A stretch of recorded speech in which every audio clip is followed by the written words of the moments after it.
Magandang araw mga lods. Ayan. Kumusta yung ating bagong taon mga lods?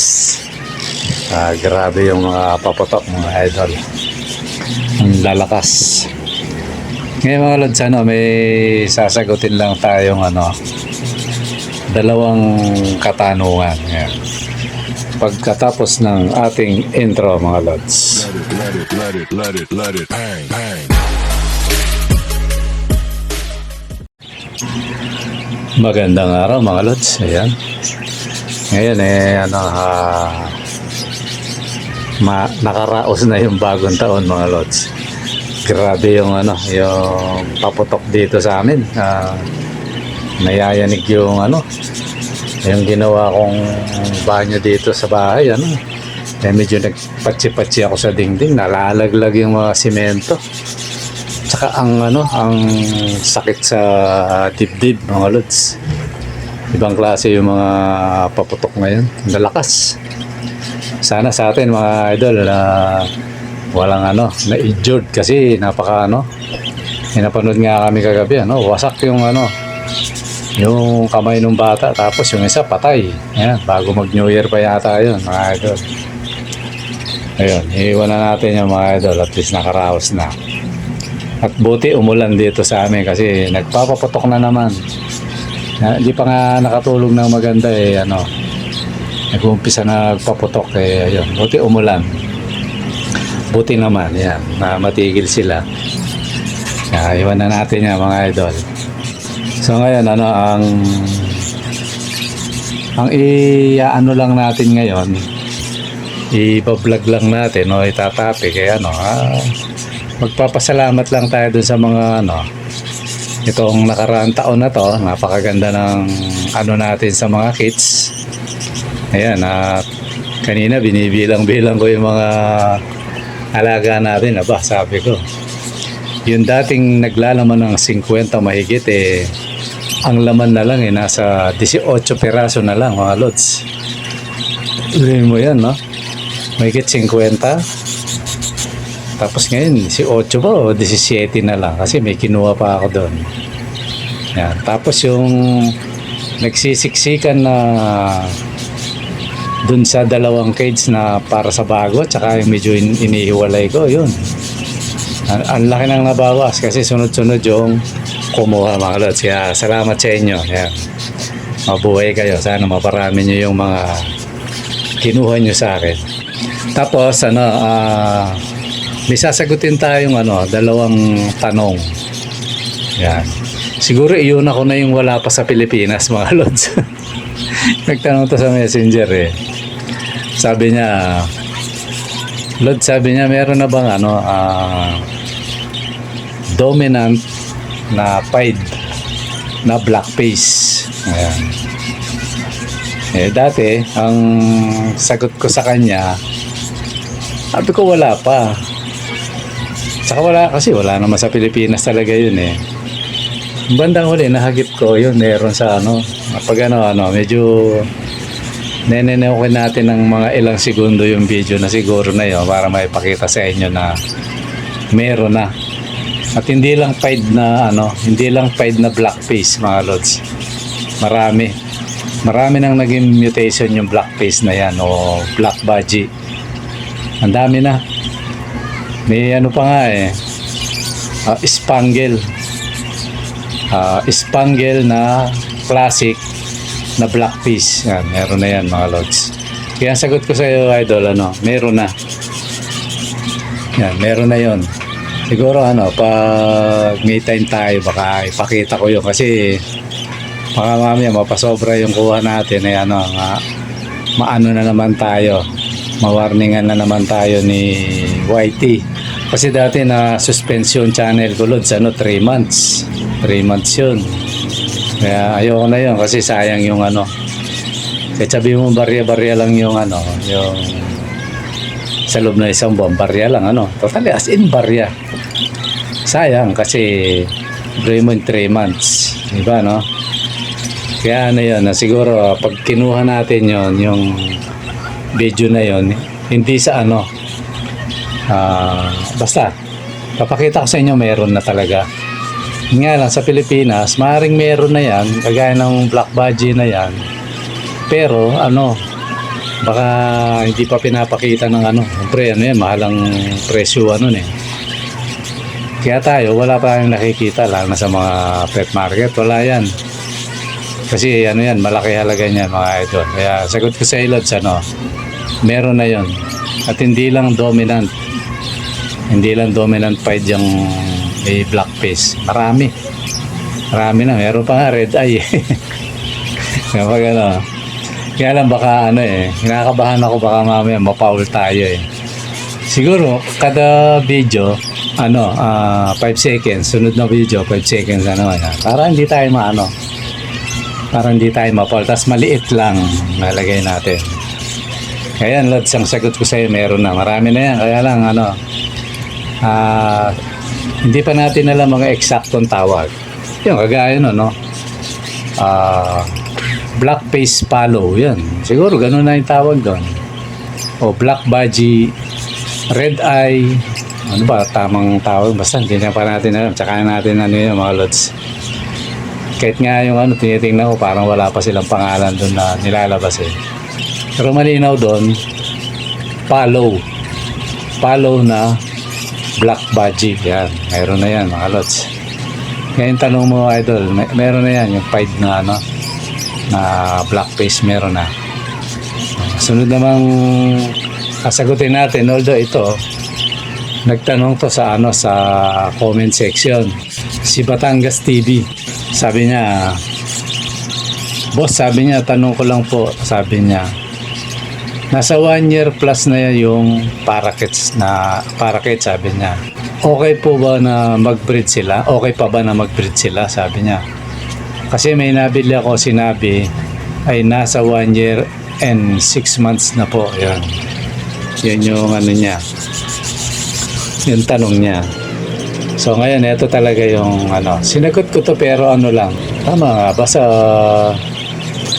hindi ko lang kung sa comment section to nagtanong o sa rin Pero sagutin na natin mga Lods. Shoutout sa yung dalawa, yung nagtanong. Si Batangas TV, yan. Ang budgie, sa totoo lang, yung ganyang edad, may tuturing mong bata pa yan. Kung bakit? Ito, babalik tayo dati sa yung may topic ko, yung budgie, pag nasa wild yan, sabi nasa gala, malaya sila sa bukid, sa gubat, o kung saan man yan. Kasi sa Australia yung nature talaga niyan yung pinagmulan niyan. Ang edad niyan sa wild, 6 na taon hanggang 8 taon. Pag sinwerte, umaabot ng 15 taon sa wild, mga Lods. Diba, kasi siyempre nakakain nila yung gusto niya. So pinakamatandang nakita lang nasa wild 15 years, diba, pero yung pinaka-common 6 years. 6 years yung nakita lang, pinaka bata. Yan yung naitala na pinakabata, yung sabihin, common. Kaya niya mabuhay ng 5 to 6 years, 8 years, gano'n. Kaya sa mga Lods, sinisinok ako. Yan. Kaya pag sinuwerte, maabot ng 15 taon. Yan. Yun yung record. Totally, yun. Parang isa lang yata yung 15 years na yun. Karamihan, 10, 8, yan, gano'n. 5, 6, yan. Yan yung mga common, So ngayon, kung nasa wild siya, bata pa rin yan. Kasi kung kahit gawin pang 2 months, 2 years yan, bata pa yan. Kumbaga sa tao, nasa 30 lang yan, parang gano'n. Di ba, bata pa yun. Okay na okay pa yun. So ngayon sa wild ay sa captured naman, sa pag-aalaga natin, sa pangangalaga, ang naitalang pinakamatandang 29 years. Yan. Kalimutan ko na lang yung dati tinapik ko na to Kalimutan ko na lang yung pangalan nung nakapagtala nun. Kanya yun na i-record 29 years. Yan. Sipin mo, 29 years nabuhay sa pangangalaga. Yung kagaya sa atin, yung nasa mga aviary natin, yan. So, nabuhay siya ng ganong katagal. So, ibig sabihin, ano yun, yung edad na 1 year and 6 months, napakabata, magbe-breed yun. Kasi kalods dito, meron akong mga breeder. Lagpas magtatatlong taon na nga eh. Ayun, nagbubuga pa rin. Paminsan-minsan, pinagbubuga ko sila, tapos hahawatin ko rin kagad. Kasi para humaba ang buhay nila sa akin. Kasi, minsan na ituturo yan yan.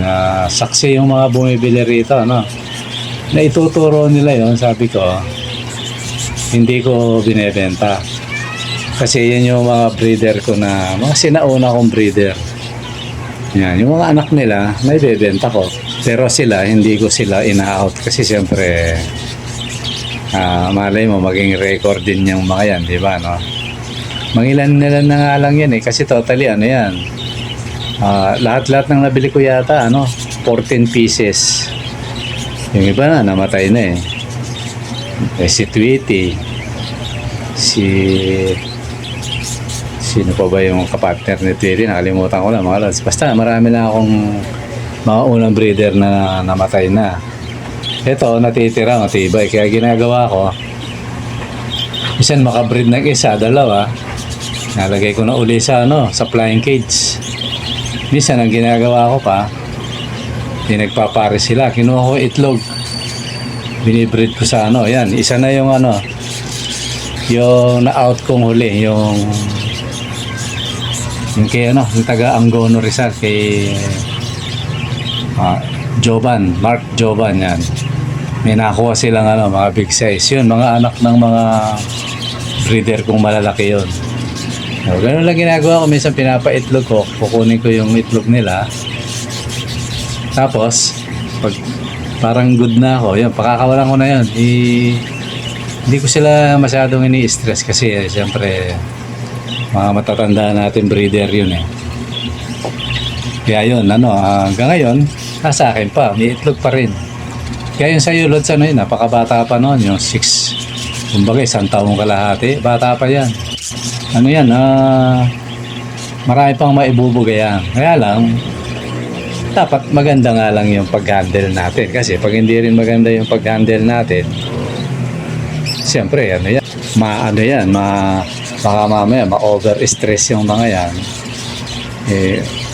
madaling mamatay yan. Kaya, sa pag-aalaga kasi dapat, alamin natin yung behavior ng ibon, yung nature nila, ano ba ang pamumuhay ng ibon na to, ano ba dapat gawin, lalo pag gagawin mo siyang breeder, o kaya pag kaya niyan, kakala mo matanda na, pero hindi, bata pa yan, Lods. Dapat alam natin yon para pag sinalang natin, hindi tayo nag-aalangan, mga Lods. Although, pinapaalala ko, meron talagang namang mga kits na mahirap i-breed. Sa totoo lang, meron. Ngayon, meron na naman ako dito. Ang ganda pa man din sana nila, mga spangle, yung may puyo sa ulo. Sila nung inano ko, ilang linggo na sila. Hanggang ngayon, hindi pa nagpapares. Bibigyan ko pa sila ng siguro, baka 2 linggo, yan, bigyan ko pa.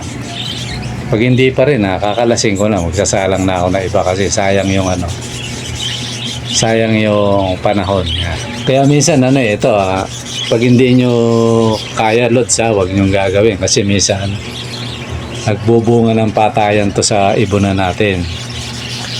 Ako minsan, ganito yung ginagawa ko. Pag may korsonada akong ibon, yung isang pares dun, yun ang gusto kong mapalabas, Kung hen yun, hen siya, maglalagay ako ng 2 kak. Yan, ginagawa ko yun. Dati yun, kasi may nagtanong na sa akin dati, sabi ko dati ginagawa ko yun, pero ngayon hindi na. Pero pag talagang minsan na kailangan kong gawin, ano yun, na gagawin ko pa rin. Pero sa ngayon, hindi ko na ginagawa yun. Pero payo sa inyo, huwag niyong gagayahin to kung kung hindi nyo mabantayan yung ibon nyo. Kasi ito, paminsan-minsan ginagawa ko to, pero napakabihira. Pag ayaw lang mag-breed. Ayan, kagaya nito, na ayaw mag-breed. Pag talagang gusto kong magpalabas sila, so gagawin ko, magta-triangle ako. Either na dalawa yung hen o dalawa yung cock. Yan, ganun ang ginagawa ko dati. Ano yun, titingnan ko kung sino yung magpapares.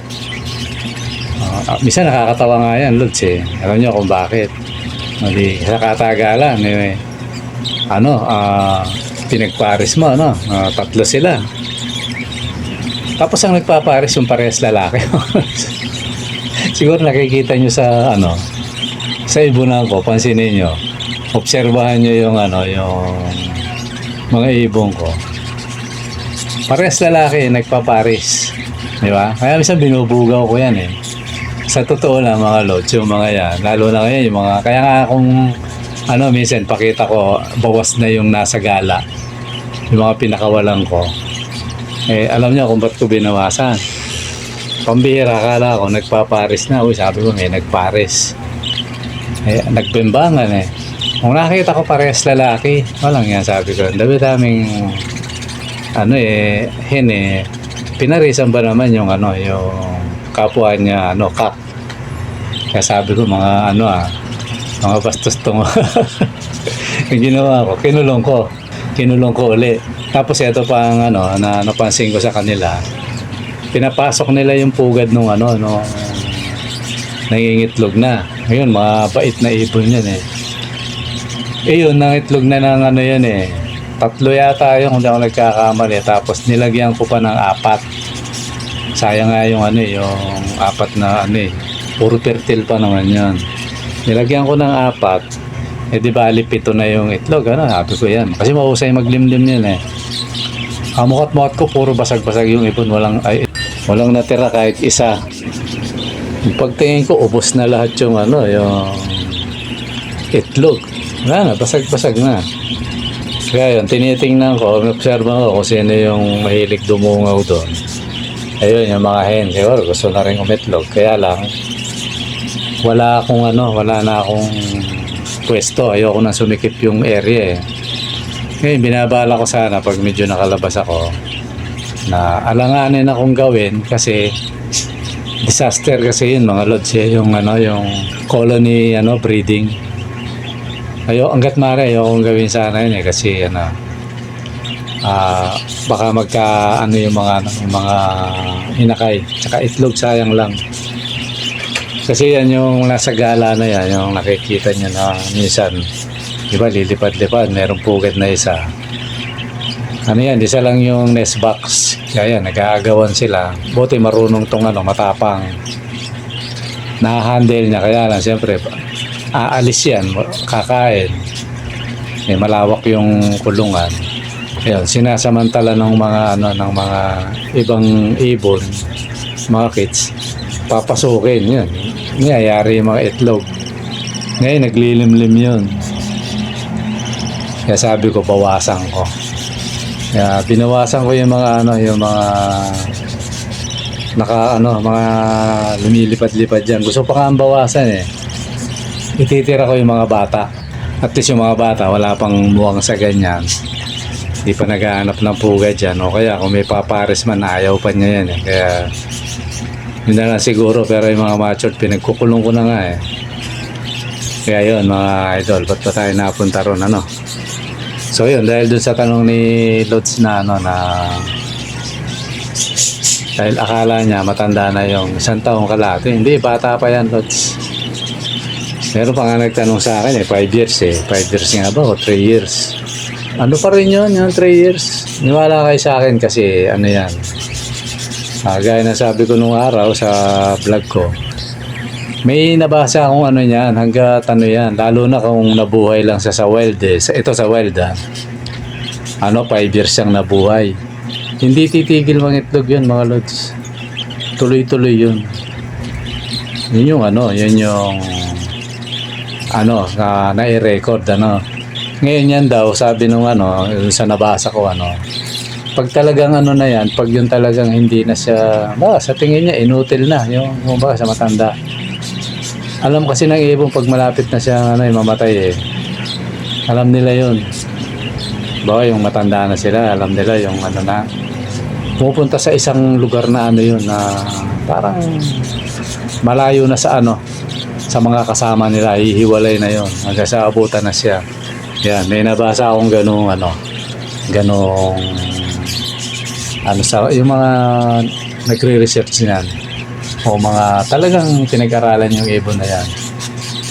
Yan yung isa sa, although hindi lang naman yung ibon na yan ang ganon, kahit yung ibang ibon ganon, pupunta na yun sa isang lugar. Yan, parang doon naantayin yung niya. Pag talagang matanda na, hindi na masyado makalipad. Marami nang, kumbaga sa tao, marami nang nararamdaman sa katawan. Kung sana humihiwalay yan, pupunta na lang sa Ngayon, pag medyo talagang natsambahan din siya ng predator, yun, matay na siya ron. So yun, mga idol. Kaya, huwag kang mag-alala sa ibon mo hanggang 5 taon. Kung marunong ka mag-handle, iitlog pa yan. Yan, alam ng mga yan, ng mga veteranong breeder, alam nila yan. So yun lang siguro yung natin mga lods, yung kung saan na tayo napalaot yan ang sagot ko, yan. Kung alanganin ka, lalo na, halimbawa, pero bata pa yan, apakabata pa niya. Hindi pa kailangan vitamins mo para makondisyon, hindi, yan. Ang katapat lang yan, damo. Pakainin mo namang ng damo, gulay, yan. Kasi hindi mo na ako mahilig bumili ng ng mga nabibili sa mga butika na gamot, hindi. Puro natural. Kaya pakainin mo lang ng damo yan, gulay, yan, makukondisyon yan. Magbibreed pa yan, lods. Huwag kang mag-alala, yan. So, yun lang siguro mga lods, yung natin, yung topic. At sa mga susunod, makikita nyo yung mga ibon natin, hindi na ganyan kaganda o karami. Kaganda pala. Hindi na ganun karami kasi maraming na-out mga lods. Totally, itong video na to, na siya, video ko pa to bago nakapag-out ako ng last. Yan. Kaya yung mga nakita nyo, wala na yan ngayon. Pero may pababa na, makakahawig din nila mga lods. Okay mga lods, siguro hanggang dito muna at maraming salamat sa panonood. Bye-bye.